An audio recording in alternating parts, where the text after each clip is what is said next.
Praise lord, అందరికీ వందనాలు. Welcome back to the Bible reading program. Bible reading ప్రోగ్రామ్కి స్వాగతం. ఈరోజు మనం నేర్చుకోవాల్సిన అధ్యాయం చూసినట్లయితే the book of Genesis chapter 34. దేవుడు 33 అధ్యాయాలు చదవడానికి ఇచ్చిన కృపను బట్టి దేవునికి స్తోత్రాలు. ఆదికాండం 34వ అధ్యాయం ఈరోజు మనం నేర్చుకుంటాం. అందులో భాగంగా దీనా, షెకెము ప్రజల గురించి మనం తెలుసుకుంటాం. దీనా అన్నలు ఉన్నారు కదా, వాళ్ళు ఎలా పగబెట్టారు, వాళ్ళు షెకెము మీద వాళ్ళ ప్రజల మీద ఎలా పగబెట్టారనే విషయాలు మనం ఈ అధ్యాయం చూస్తాం. Friends, read the Bible every day. మర్చిపోకండి, read the Bible every day. Let's start our programme. Dinah, షెకెము ప్రజలు. లేయా యాకోబునకు కనిన కుమార్తె అయిన దీనా ఆ దేశపు కుమార్తెలను చూడవెళ్ళెను. చూడండి, లేయా ఎవరు? యాకోబు భార్య. యాకోబుకి లేయాకి ఒక కుమార్తె పుట్టింది. ఆమె ఎవరు? దీనా. ఈ దీనా ఆ దేశపు, అంటే వాళ్ళు నివసిస్తున్న దేశపు కుమార్తెలను చూడడానికి వెళ్ళిందంట. ఆ దేశము నేలిన హివ్వీయుడైన హమోరు కుమారుడు షెకెము. ఇక్కడ ఇంకొక వ్యక్తి ఉన్నారు, ఎవరు గుర్తుపెట్టుకోండి, దీనా. దీనా ఎవరు? యాకోబు లేయా కుమార్తె. ఈమె దేశం చూడడానికి వెళ్ళింది, ఆ దేశంలో ఉన్న కుమార్తెలు చూడడానికి వెళ్ళింది. అప్పుడు ఆ దేశంను ఏలిన హివ్వీయుడైన హమోరు కుమారుడు షెకెం ఎవరు? షెకెం, గుర్తుపెట్టుకోండి, షెకెం. ఆమెను చూచి ఆమెను పట్టుకొని ఆమెతో క్షీణించి ఆమెను అవమానపరిచాను. అతని మనసు యాకోబు కుమార్తె అయిన దీనా మీదనే ఉండెను. అతడు ఆ చిన్న దాన్ని ప్రేమించి ఆమెతో ప్రీతిగా మాట్లాడి ఏం చేశాడు చూద్దాం. ఈ చిన్నదాన్ని నాకు పెళ్లి చేయమని తన తండ్రి అయిన హమోరును అడిగాను. తన కుమార్తెను అతడు చెరిపినని యాకోబు విని తన కుమారులు పశువులతో పొలములో ఉండినందున వారు వచ్చి వరకు ఊరుకుండెను. ఇక్కడ చూడండి, షెకెము దీనాను చూశాడు. చూసి ఆమె మీద మనసు పడ్డాడు. తర్వాత ఆమెను ప్రేమించాడు. తర్వాత ఆమెను అవమానపరిచాడు, క్షయించాడు, ఆమెతో కూడాడు, అవమానపరిచాడు. ఆయన ప్రేమించాడు వాళ్ళ తండ్రి. షెకెము తండ్రి ఎవరు? హమోరు దగ్గరికి వెళ్ళి, నా తండ్రి, ఇదిగో ఈమె నేను ప్రేమించాను, ఈమెతో నాకు పెళ్లి చెయ్యి, ఈమెను నాకు ఇచ్చి పెళ్లి చెయ్యి అని షెకెము తన తండ్రి అయిన హమోరు అడిగాడు. ఈ విషయం యాకోబుకు తెలిసింది. అప్పుడు వాళ్ళ కుమారులందరూ ఎక్కడ ఉన్నారు? పొలంలో పశువులు మేపుతా ఉన్నారు. వాళ్ళు వచ్చేంత వరకు యాకోబు కూడా మాట్లాడకుండా ఉన్నాడు. ఇది ఇక్కడ వరకు మనం చూస్తాం ఫ్రెండ్స్. నెక్స్ట్, షెకెము తండ్రి హమోరు యాకోబుతో మాట్లాడడానికి అతని ఎద్దుకు వచ్చాను. అప్పుడు హమోరు యాకోబు దగ్గరికి వచ్చాడు మాట్లాడడానికి. యాకోబు కుమారులు ఆ సంగతి విని పొలం నుండి వచ్చి అతడు యాకోబు కుమార్తెతో క్షయించి ఇశ్రాయేలు జనంలో అవమానకరమైన కార్యము చేశాను. అది చేయరాని పని కనుక ఆ మనుషులు సంతాపం పొందిరి, వారికి మిగుల కోపము వచ్చెను. ఇంకా వాళ్ళందరూ కోపడ్డారు. ఎందుకు కోపడ్డారంటే, ఈ హమోరు కుమారుడు ఎవరంటే అన్యుడు, వీళ్ళు ఎవరంటే యూదులు, అంటే ఇజ్రాయిల్ కాదు, అప్పుడు ఇజ్రాయిల్కు కొన్ని కండిషన్స్, రూల్స్ అండ్ కండిషన్స్ ఉంటాయి. ఎవరు కూడా అన్యుల యొక్క పిల్లల్ని పెళ్లి చేసుకోకూడదు, ఇవ్వకూడదని కండిషన్ ఉంటుంది. అలా ఇస్తే అది వాళ్ళకి అవమానం. అలా జరిగింది కాబట్టి వాళ్ళందరూ కోపడుతున్నారు. ఎవరి మీద? హమోరు కుమారుడైన షెకెము మీద కోపడుతూ ఉన్నారు.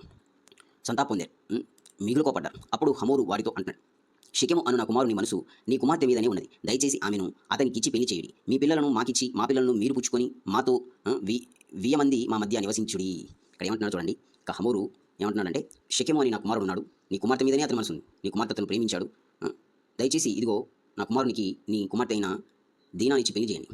అలాగే అంత మాత్రమే కాదు, మీ పిల్లల్ని మాకివ్వండి, మా పిల్లల్ని మీకు ఇస్తాం. ఇలా ఒక నిబంధన ఒప్పందం చేసుకుందాం, మన మధ్య ఒక నిబంధన ఉండాలని హమోరు యాకోబుతో చెప్తా ఉన్నాడు. యాకోబు అతని కుమారులతో చెప్తున్నాడు. అప్పుడు ఈ దేశం మీదనే ఉన్నది, ఇందులో మీరు నివసించి వ్యాపారం చేసి ఆస్తి సంపాదించుకోవాలని చెప్పాను. ఈ దేశం మీ దగ్గరే ఉంది, ఇందులో మీరు నివసించాలి, వ్యాపారం చేసి ఆస్తి సంపాదించుకోవాలని హమోరు ఇంకా చెప్తా ఉన్నాడు యాకోబు అతని కుమారులతో. మరియు షెకెం అంటున్నాడు, మీ కటాక్షము నా మీద రానియుడి, మీరేమి అడుగుదురో అది ఇచ్చేదాను. అప్పుడు షెకెం అంటున్నాడు, దయచేసి నన్ను కరుణించండి, నీ కరుణ మా మీదకి రానియండి, మీరు ఏది అడిగినా నేను ఇస్తాను అంటున్నాడు. ప్రేమించాడు కాబట్టి. ఓలియు కట్నమును ఎంతైనను అడుగుడి, మీరు అడిగినంత ఇచ్చేదను. మీరు ఆ చిన్నదాన్ని నాకు ఈడని ఆమె తండ్రితో ఆమె సహోదరులతో చెప్పాను. అప్పుడు షెకెం ఇంకా అంటున్నాడంటే, ఓలియు కట్నం ఎంతైనా అడగండి, నేను అదన్నా ఇస్తాను, ఎంత ఖర్చైనా పర్లేదు, ఎంత డబ్బైనా నేను ఇవ్వడానికి సిద్ధంగా ఉన్నాను, మీరు అడిగినదంతా ఇస్తాను, కానీ మీ చిన్నదాని అయినా ఆ దీనా నాకు ఇచ్చి పెళ్లి చేయండి అని యాకోబు కుమారులతో అంటున్నాడు.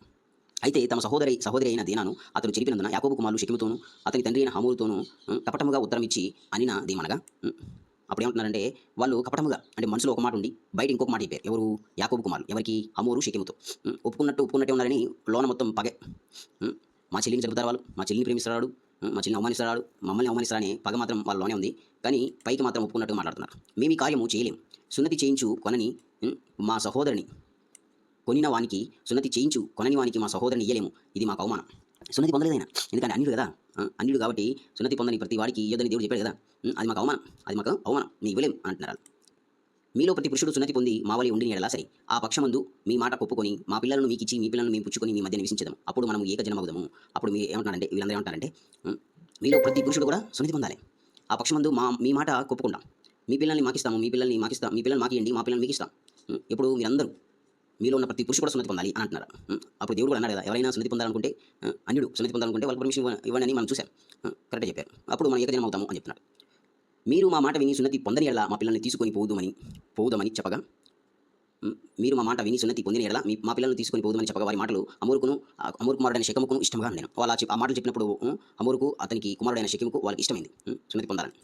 నెక్స్ట్ వచ్చి ఆ చిన్నవాడు యాకోబు కుమార్తె యందు ప్రీతి గలవాడు కనుక అతడు ఆ కార్యం చేయటకు తడు చేయలేదు. అతడు తన తండ్రి ఇంటి వారందరిలో ఘనుడు. సో ఇంకా చిన్నవాడు షెకెము కదా.